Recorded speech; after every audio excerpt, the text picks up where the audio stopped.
This episode is about getting better. I have 3 kids, and should I die before I'm able to teach them, I hope this episode finds them. I hope that you can get something from it as well.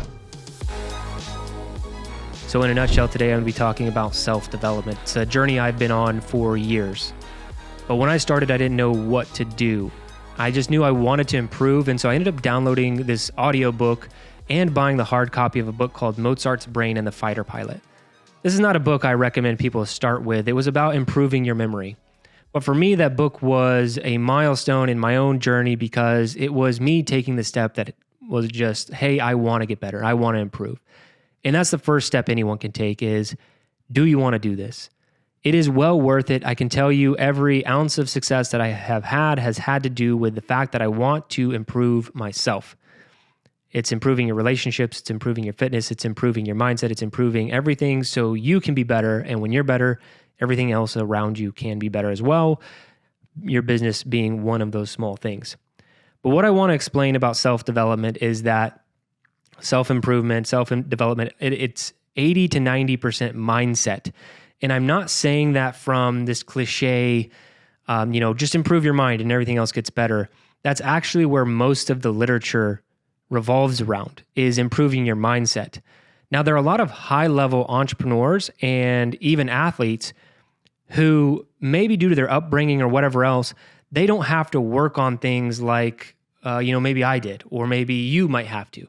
They might already have some of those great mindset capabilities and they don't realize it. So when they're like, oh, I never focus on doing X, Y, or Z, that doesn't mean that they don't need it. It just means that their upbringing maybe hardened them, or maybe they got to a place where they already had beliefs in their self. But a lot of times, the first step in getting better in self-improvement is working on the mindset. And this is 100% proven through the history of self-development, which I'm going to quickly go over. And I'm going to try and make this not a boring history lesson, but I'm going to give you the resources that you can pick up, kind of the key foundational literature, books, audio programs, everything that you could be listening to that kind of will walk you down this path. I highly recommend most every single one that I'm going to mention.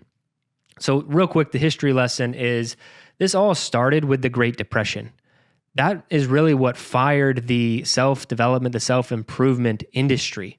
Coming off the Great Depression, people were very scarcity mindset, like they had huge scarcity mindset. And the reason being is because of just how the state of the economy and how the economy had been for such a long time. It was hard to get people ramped up, believing that they could do something again, that they could actually, build something and make something of themselves. And I think people, entrepreneurs and people in the self-development space and where it was getting created kind of realized that people just needed kind of a kick in the butt to get going again. And that's exactly what happened. So it all stemmed from the Great Depression. And from the Great Depression came 2 very big names in the 1930s who you should know, which is Dale Carnegie and Napoleon Hill. So Dale Carnegie and Napoleon Hill are very instrumental to kicking off the self-development space. So Dale Carnegie, you probably are familiar with the book. He wrote the book, How to Win Friends and Influence People. Very popular book. I highly recommend that on anyone's self-development and self-improvement journey. Another one came out by Napoleon Hill, 1937, Think and Grow Rich. Most every entrepreneur knows that book. He's sold tens of millions of copies, and it's very instrumental to most everyone's self-development journey. It's about mindset, right? That's a big part of it. Now, 1948, another big one comes along called The Magic of Believing. So The Magic of Believing is by journalist Claude M. Bristol, and it's teaching an unwavering belief in one's goals, and it's a magic force that generates success. This is another one that I think people have really gravitated towards in the self-development journey. And another one I think is really good is just believing in what you're doing and making progress there. Now, the 50s were a big standout year.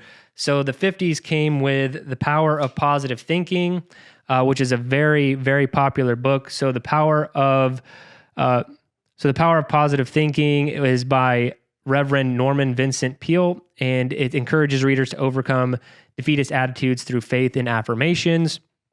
Another one is The Strangest Secret. So The Strangest Secret is actually an audio program. It's a 30-minute audio lesson explaining how we become what we think about. He initially made this for his insurance sales team, but the recording gains immense popularity and it became the first spoken word to go gold. And it ultimately led to Nightingale to co-found Nightingale Conant, which is a very popular in the audiobook space for self-development programs. And you can listen to that one for free on YouTube. And then another one, not The Magic of Believing, but The Magic of Thinking Big, came out in the 50s as well. So The Magic of Thinking Big is by David J. Schwartz. It's offering a practical think big strategy for setting high goals and believing in oneself.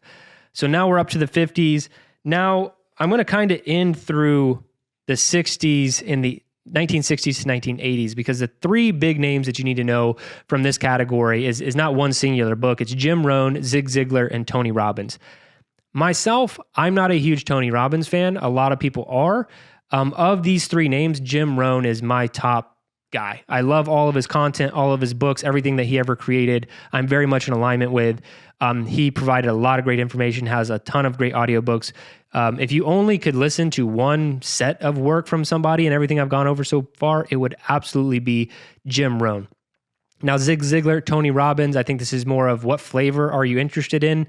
But these three guys right here, from the 60s to the 80s, Tony Robbins didn't kick off until the late 80s, but from the 60s to the 80s and through the 80s and 90s, Tony Robbins still going today, they kind of dominated the space and they created so much great stuff that has helped so many people. So if you're interested, check out those three people. It's a great start to your, self-development, self-improvement journey. And then I have to mention, kind of at the end of the 80s, Stephen Covey comes out with The 7 Habits of Highly Effective People, probably one of the most popular self-development books out there. So this has kind of been the journey of self-development. But the reason I'm stopping in the 80s, coming up to 1990s, is because that's when it really explodes. Recent estimates say that the self-development industry is worth over $13 billion, or that was in 2022. Today, who knows, maybe it's at 15, 20 billion, but it's kind of all over the place and super scattered. And me personally, I like to go back to the historical context of building up your belief. And if you go through all of this, like I said, all of this focuses on your mindset. This is not tactical stuff on how to get better. Jim Rohn gets into a little bit of stuff with journaling and setting programs for yourself and all that kind of stuff, but it's all about tackling your mindset. And once you have your mindset mastered, now it just gets really boring. Becoming better and improving yourself just becomes really boring. So let's talk about what the daily habits look like to continue to get better for a lifetime. So if you want to continue to get better each and every single day, it's not going to be reading Jim Rohn over and over again, or Zig Ziglar, or Tony Robbins, or Dale Carnegie. It's not going to be any of that. It's not going to be reading Think and Grow Rich over and over again and just thinking. I think after you have that kind of box checked, which I think is the biggest hurdle, you're like, hey, the mindset is good. I believe in myself. I believe in my plan. I am capable. I can do this. You have that kind of going for you. And like I said, a lot of people already do, so they don't need all that work in the beginning. If you already have that going for you, then it's just the daily habits that you need to focus on. And I can break those down into 5 different categories. 1, always be learning. Okay? That's it. You need to be learning, always learning something new. Stay curious. Always be expanding your mind. You have to be learning. If you are learning focused, you'll be surprised at how many people are done learning once they're done with school. Even in the professional capacity, some of them don't chase continuing education unless it's forced. They don't have any real interest. They don't want to learn much more. If you can always stay hungry and always learning something new, that's going to serve you for the rest of your life. The second thing is going to be move. You need to move your body. I talk about this all the time. Getting 15 to 20,000 steps per day is a really high-end goal. 10,000 steps per day. Training, having a training program, something you're specifically training for, is very helpful. But exercise fitness is a very key point and part of self-development. Not just becoming better so you can have bigger biceps or a six-pack abs or anything like that. It actually helps your brain, and it helps you stay motivated, and it helps you stay in the game for longer. So moving and having a high level of fitness is going to be a challenge for everyone always, but it's well worth it and something that you have to do. The third thing is practice. What is your practice? I firmly believe that if you're chasing mastery in any given subject or domain, you are going to be more fulfilled throughout your life. You just have to decide what that is. This is not the same as learning. Pursuing mastery involves learning, but it's deciding to go deep on a specific topic and kind of owning that and deciding that you want to get really good at that specific thing. And for me personally, it's changed back and forth over the years. Like at one point in time, I just wanted to be the best possible strength and conditioning coach. I wanted to pursue mastery in that, and I did for a very long time. And it's not that I'm not interested in that anymore, but I feel like mastering business to a really high level is something that is always challenging me. Entrepreneurship is continually challenging me. Anytime I think I have something figured out, I don't. It always involves me getting better. Every time we scale, something breaks. Like I just always have to be on the tip of my game. Like I just have to be on point all the time to be good at this thing. It's where I want to pursue mastery. So where are you pursuing mastery that involves practice, that it involves that deliberate practice of getting better each and every single day? If you have that, it's going to keep you in the game again for a long time, just like fitness will. It'll keep you just engaged in actually pursuing something that you want. All right, the fourth thing is going to be create. I don't care what you create. Sometimes when I tell people this, they think that I'm talking about art or they need to be a writer or whatever the case is. That's not what I mean by create. If you're a coder, what code are you creating? If you are a physical therapist, what methods are you creating for your own practice? If you are a writer, what are you writing? What are you putting into the world? Not just writing in your own notebook. Don't just journal for yourself. Like put it out, create something. Because when you have all of these good inputs, you're exercising, you're learning, you're pursuing mastery, you'll be surprised what can come out of your brain. And if you're creating something for the world, they will enjoy it too, and they'll get a lot of use out of it. I think creating something is a great practice to have. Whatever it is, whatever your art, whatever you are practicing and pursuing mastering in, create something from that of value. Now, the last thing is to teach.